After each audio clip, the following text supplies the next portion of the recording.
Hey guys, it's Anissa dan kali ini kita akan ngebahas suatu topik yang menurut aku nih menarik banget nih guys. Yap, kita akan ngebahas Silk Road. Yuk tunggu apa lagi? Upgrade pengetahuan kamu di @now @sen knowledge.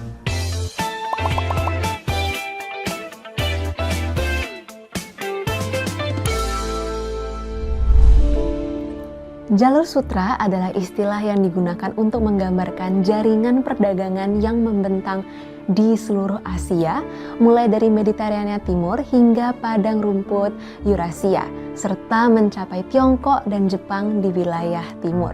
Selain menggambarkan bagaimana gambaran konvoi karavan unta dan para pedagang nomaden yang berhenti di kota-kota oasis di tengah gurun pasir, penting untuk memahami bahwa pertukaran barang dan inovasi juga bergerak secara dinamis di sepanjang jalur sutra nih guys.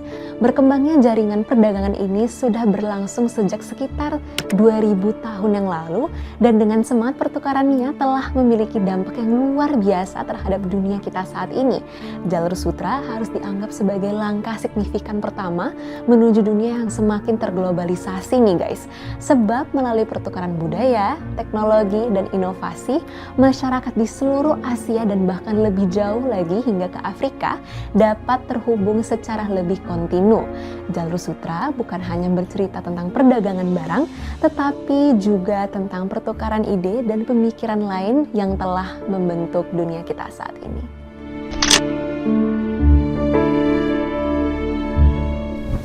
Asal-muasal jalur sutra sebagai jaringan perdagangan memiliki akar yang sulit untuk dipastikan nih guys. Kita mengetahui bahwa Tiongkok telah berdagang dengan wilayah barat pada masa dinasti Han yang memerintah antara tahun 206 sebelum Masehi hingga 220 Masehi. Kaisar Hanwu mengirim utusan ke Kaisaran Changqian untuk menjalin kontak dengan budaya Asia Tengah. Mungkin sebagai upaya untuk mencari sekutu dalam menghadapi ancaman di dalam negeri. Nah, laporan perjalanan Changqian kala itu menyampaikan informasi berharga tentang potensi manfaat bagi Tiongkok dari peningkatan hubungan perdagangan dan interaksi dengan bangsa asing. Sumber lain menyatakan bahwa asal-muasal jaringan perdagangan jalur sutra dapat dilacak sejak era Kekaisaran Persia di bawah pemerintahan Darius I. Darius kala itu menjalin hubungan perdagangan internasional yang melintasi Mesopotamia dan anak benua India, serta berinteraksi dengan para pedagang di sepanjang Afrika Utara. Alexander Agung kemudian memperluas kekuasaannya atas wilayah tersebut dengan menggunakan jaringan yang disebut sebagai jalan kerajaan yang akhirnya semakin memperkuat hubungan dagang. Namun menurut sejumlah pakar yang lain, jalur sutra biasanya sering kita asosiasikan lebih dekat dengan Tiongkok, sebab pada akhirnya mereka berkembang di atas fondasi ini selama 1400 tahun ke depan. Jalur perdagangan ini juga memungkinkan adanya percampuran budaya dan memfasilitasi pertukaran barang secara lebih luas.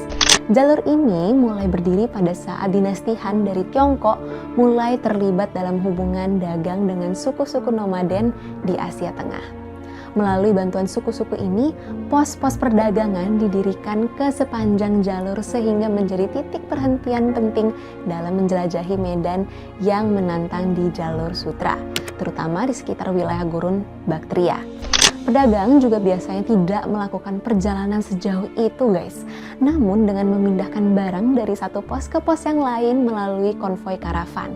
Jalur sutra ini dilintasi oleh berbagai barang dagangan, mulai dari sutra dari Tiongkok hingga rempah-rempah dari Levant, termasuk juga mineral dan batu permata dari Afrika Utara, serta buah-buahan, sayuran, biji-bijian, kulit, dan produk konsumsi lainnya.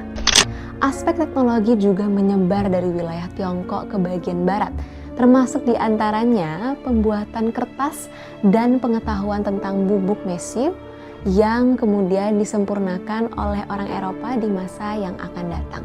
Dengan demikian, jalur sutra tidak hanya berdampak pada perdagangan barang, tetapi juga terdapat pertukaran budaya, pengetahuan, dan teknologi di seluruh wilayah yang dilalui sepanjang jalur. Nah guys, dari perkembangan kedua teknologi ini yaitu kertas dan bubuk mesiu, dapat terlihat jelas tentang bagaimana meningkatnya tingkat pertukaran barang berhasil mengubah sejarah budaya dan politik di wilayah yang lebih luas. Setiap kali beragam budaya yang berbeda saling bertemu dan berinteraksi melalui perdagangan, maka dampak samping lainnya yang tidak dapat dihindari adalah munculnya penyebaran dan pertukaran ide-ide, baik itu hadir dalam bidang filsafat, ilmu pengetahuan, ataupun pendekatan lain terhadap nilai-nilai seni, bahasa, dan struktur sosial. Selain dari persebaran komoditas perdagangan, persebaran ide dan inovasi juga ikut tersebar nih guys. Nah, salah satu dari perkembangan paling signifikan yang difasilitasi oleh percampuran budaya ini adalah transmisi ide-ide religius. Paham Buddha misalnya masuk ke negeri Tiongkok melalui upaya perjalanan misionaris pada abad kedua dan ketiga Masehi dan tersebar luas hingga abad-abad selanjutnya. Para biksu Buddha ini lalu menerjemahkan teks-teks mereka ke dalam bahasa Mandarin dan Buddha lalu berasimilasi dengan Taoisme di seluruh Asia Timur dan menggantikan bentuk-bentuk pemujaan leluhur yang kala itu dianggap lebih primitif. Para misionaris juga melakukan perjalanan melalui kota-kota lain di jalur sutra hingga berhasil meningkatkan kekayaan mereka dan mendapatkan pengaruh politik yang lebih besar di sejumlah wilayah. Biara-biara yang megah lalu didirikan di pos-pos perdagangan di Asia Tengah yang kemudian menawarkan tempat tinggal bagi para pedagang dalam perjalanan mereka. Hubungan timbal balik antara pedagang dan biksu ini membantu memperluas perdagangan di jalur sutra sehingga menyebarkan ajaran Buddha ke dalam budaya lain di banyak kota sepanjang jalur. Namun guys, tidak hanya agama Buddha saja yang menyebar di sepanjang rute tersebut, sebab pertukaran gagasan juga memungkinkan adanya diaspora dari umat Yahudi, Muslim, dan Kristen yang akhirnya mendirikan komunitas mereka sendiri di wilayah-wilayah tersebut.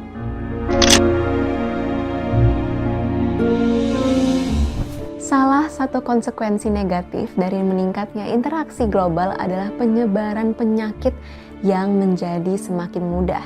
Sejumlah ahli mengatakan bahwa bukti ditemukannya penyebaran penyakit seperti antraks dan kusta ternyata memberikan kausalitas menarik dengan aspek perjalanan dari mobilitas para pedagang di jalur sutra. Contoh lainnya ialah berhubungan dengan wabah kematian hitam tahun 1346 yang kala itu menewaskan separuh dari jumlah total penduduk di Eropa. Wabah pes ini diyakini berasal dari jalur sutra di Asia Tengah, di mana tikus-tikus yang terinfeksi telah membawa penyakit tersebut sejak dari dalam karavan tanpa disadari oleh para penumpangnya. Nah, sebelum wabah mengerikan ini terjadi pada abad ke-14, seorang pelancong barat juga pernah memperkaya imajinasi populer mengenai informasi tentang jalur sutra.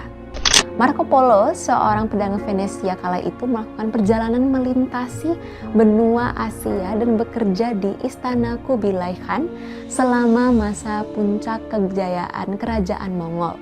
Kisah-kisahnya mengenai dunia timur telah mengilhami banyak pelancong barat untuk mengunjungi dunia timur, dan perjalanan keluarga dari sejumlah pelancong ini tentu mencerminkan bagaimana pentingnya jalur sutra sebagai penghubung dari interaksi budaya di Asia dan Eropa. Keluarga Marco Polo sendiri pada awalnya terlibat dalam perdagangan rempah-rempah dari Konstantinopel, namun setelah ia pernah mengunjungi Kubilai Khan sebelumnya, Marco Polo ikut serta dalam perjalanan yang kedua menuju Istana Xanadu pada tahun 1275 yang memungkinkan dirinya bertindak sebagai pemungut pajak. Perjalanan Polo ke seluruh Tiongkok dan Asia Tenggara selama 12 tahun lamanya ini berkontribusi pada berkembangnya pengetahuan orang Eropa tentang keberadaan jalur penghubung di wilayah tersebut. Meskipun beberapa detail dalam kisahnya mungkin saja dapat dilebih-lebihkan, namun cerita Marco Polo telah memberikan gambaran nyata tentang bagaimana kehidupan di Istana Kubilai Khan dan pemandangan menarik lain yang ada di sepanjang jalur sutra. Nah, buku Marco Polo yang berjudul The Travels artinya telah memainkan peran penting dalam romantisme perjalanan jalur sutra yang tersebar di kalangan orang Eropa.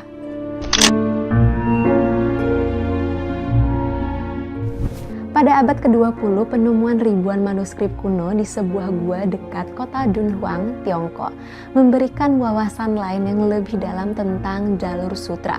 Menariknya, istilah jalur sutra sendiri sudah diusulkan sejak tahun 1877 dan istilah ini masih digunakan oleh para sejarawan untuk merujuk pada jaringan kompleks dari berbagai rute perdagangan di Asia dan Eropa. Meskipun zaman telah berubah, namun gambaran dari pasar-pasar ramai di Asia Tengah tetaplah memiliki corak yang sama selama berabad-abad lamanya. Mereka adalah para saudagar dari beragam budaya yang berbeda dan berkumpul untuk saling berdagang. Mereka masih harus menempuh perjalanan jauh melalui medan yang sulit untuk melakukan pertukaran barang. Nah guys, di antara sisa dari jalur sutra yang tersisa kini adalah satu jalan yang beraspal yang menghubungkan sebagian wilayah Pakistan dan daerah otonomi Uighur di Xinjiang, Tiongkok. Meskipun rencana PBB untuk membangun jalan raya dan kereta api Trans-Asia belum terrealisasi sepenuhnya, namun proyek-proyek seperti itu menjadi inspirasi bagi pembentukan Chinese Belt and Road Initiative. Nah, gimana Sobat AdSense? Seru banget kan ceritanya? Jangan lupa untuk follow semua media sosial adsense.id. Sampai jumpa di tema menarik di episode berikutnya. Salam pintar!